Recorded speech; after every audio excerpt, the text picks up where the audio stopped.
Yesterday, President Biden put out an op-ed in the Washington Post calling for reforms of the Supreme Court. In his op-ed, the president claims that the American people have lost faith in the courts.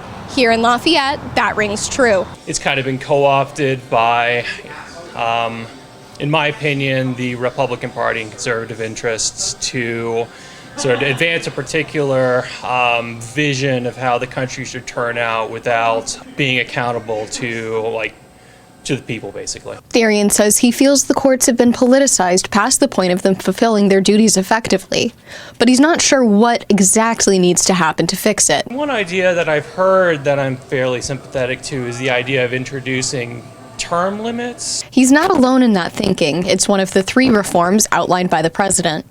Biden proposed 18-year terms appointed every 2 years.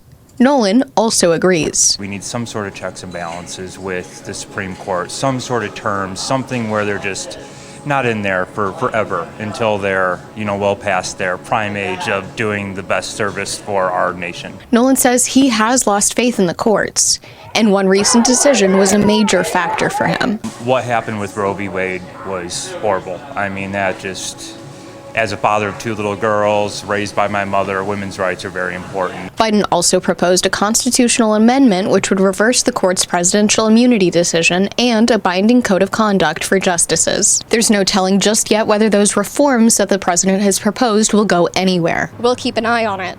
Emily Slater, Star City News, downtown Lafayette.